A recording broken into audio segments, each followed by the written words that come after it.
కోస్తా నుంచి ఉత్తర శ్రీలంక వరకు తమిళనాడు తీరం మీదుగా ద్రోణి కొనసాగుతుంది. దీని ప్రభావంతో తెలుగు రాష్ట్రాల్లో 2 రోజులుగా భారీ వర్షాలు కురిసే అవకాశం ఉంది అని వాతావరణ శాఖ తెలియజేసింది. రానున్న 24 గంటల్లో దక్షిణ కోస్తా, రాయలసీమలో అనేక చోట్ల, ఉత్తర కోస్తాలో పలు చోట్ల వర్షాలు కురవనున్నాయి.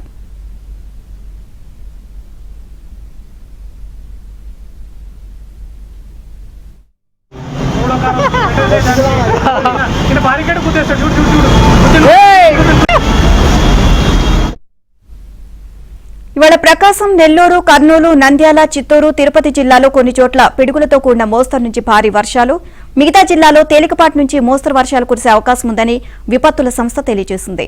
అలాగే ఈ నెల 13న ఉత్తర కోస్తాకు సమీపంలో పశ్చిమ మధ్య బంగాళాఖాతంలో అల్పపీడనం ఏర్పడనుంది అని, దాని ప్రభావంతో 13, 14 తేదీల్లో కోస్తాలో వర్షాలు పెరుగుతాయని వాతావరణ శాఖ అంచనా వేసింది.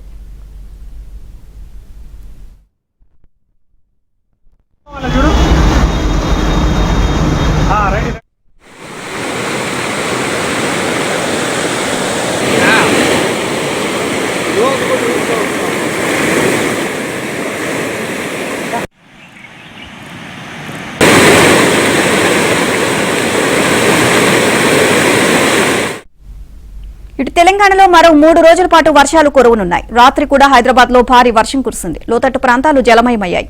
అటు 2 రోజులుగా కురుస్తున్న భారీ వర్షాలతో తెలంగాణ ప్రభుత్వం అప్రమత్తమైంది. వర్షాలు, వాటిని అధిగమించేందుకు అనుసరించాల్సిన విధానాలపై అధికారులతో సీఎం రేవంత్ రెడ్డి నిన్న అత్యవసర సమావేశం నిర్వహించారు. అన్ని విభాగాల అధికారుల అభిప్రాయాలను తీసుకున్నారు.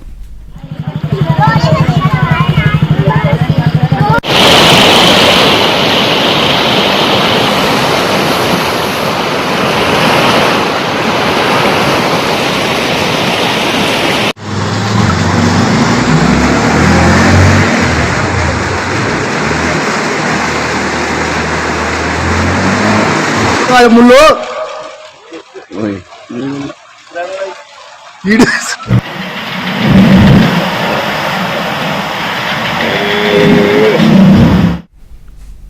హైదరాబాద్ మహానగరంలో భారీ వర్షాలు కురిసినా తట్టుకునేందుకు వీలుగా వ్యవస్థలన్నింటినీ ప్రక్షాళన చేయాలని ముఖ్యమంత్రి రేవంత్ రెడ్డి ఆదేశించారు.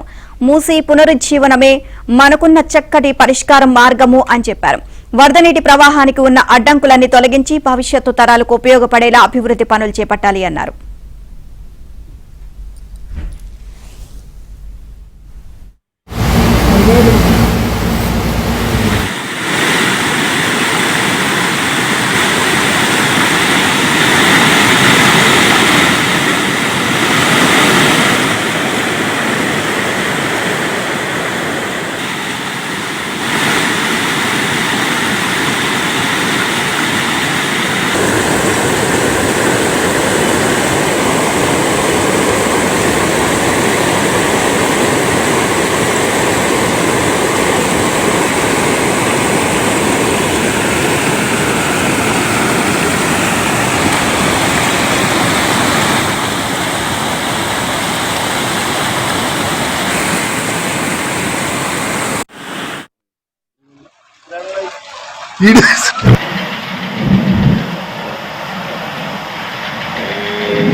దక్షిణ కోస్తా నుంచి ఉత్తర శ్రీలంక వరకు తమిళనాడు తీరం మీదుగా ద్రోణి కొనసాగుతుంది. దీని ప్రభావంతో తెలుగు రాష్ట్రాల్లో 2 రోజులు భారీ వర్షాలు కురిసే అవకాశం ఉందని వాతావరణ శాఖ తెలియజేసింది. రానున్న 24 గంటల్లో దక్షిణ కోస్తా, రాయలసీమలో అనేక చోట్ల, ఉత్తర కోస్తాలో పలు చోట్ల వర్షాలు కురవనున్నాయి. ఓవరాల్ ఇదే అంశానికి సంబంధించి మరిన్ని అప్డేట్స్ మా కరెస్పాండెంట్ నుమాన్ అడిగి తెలుసుకుందాం. నుమాన్, 2 రోజులు వర్షాలు భారీగా కురవనున్నాయి తెలంగాణ వ్యాప్తంగా అని చెప్పేసి వాతావరణ శాఖ అధికారులు చెప్తున్నారు. సో దీనికి సంబంధించి అప్డేట్స్ ఏంటి? సినిమా రాగల 48 గంటల పాటు తెలంగాణ రాష్ట్ర వ్యాప్తంగా భారీ వర్షాలు కురుస్తాయని ఇప్పటికే హైదరాబాద్ వాతావరణ శాఖ అధికారులు హెచ్చరికలు జారీ చేశారు. ఇప్పటికే ఏదైతే ఇటు ఋతుపవన ద్రోణి ప్రభావం, దాంతో పాటు ఏదైతే ఈ నెల 13వ తేదీన అల్పపీడనం ఒకటి బంగాళాఖాతంలో ఏర్పడనుంది కాబట్టి సో ఈ నేపథ్యంలో ఇటు రాష్ట్ర వ్యాప్తంగా ఈ ప్రభావం మోస్తారు నుంచి భారీ వర్షాలు కురుస్తాయని వాతావరణ శాఖ అధికారులు అయితే హెచ్చరికలు జారీ చేశారు. ముఖ్యంగా ఇటు హైదరాబాద్, రంగారెడ్డి, మేడ్చల్, సంగారెడ్డి, వికారాబాద్ జిల్లాలకు కూడా భారీ వర్ష సూచనలు అయితే ప్రకటించినటువంటి పరిస్థితి ఉంది. దాంతో పాటు ఏదైతే ఖమ్మం, భద్రాద్రి కొత్తగూడెం జిల్లా, కరీంనగర్, ఉమ్మడి వరంగల్ జిల్లాలలో కూడా భారీ వర్షాలు కురుస్తాయని కూడా వాతావరణ శాఖ అధికారులు చెప్తున్నారు. రాగల 48 గంటల పాటు 2 రోజుల పాటు కూడా హైదరాబాద్ తో పాటు అనేక ప్రాంతాల్లో వర్షాలు విస్తారంగా కురిసేటటువంటి అవకాశం అయితే ఉందని చెప్పొచ్చు. గడిచిన 4-5 రోజుల నుంచి చూసుకున్నా కూడా నాన్ స్టాప్ ఎడతెరిపి లేకుండా వర్షాలు కురుస్తున్నాయి. ముఖ్యంగా నిన్న మొన్న చూస్తున్నా కూడా రికార్డు స్థాయిలో ఈ సీజన్ లోనే రికార్డు స్థాయిలో దాదాపు 15 సెంటీమీటర్ల వర్షపాతం ఇటు హైదరాబాద్ లో నమోదైనటువంటి పరిస్థితి. సో ఈ నేపథ్యంలో ఇప్పటికే ఇటు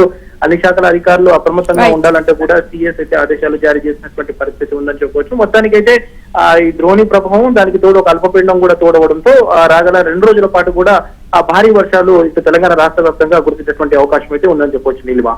రైట్, థ్యాంక్ యూ నుమాన్.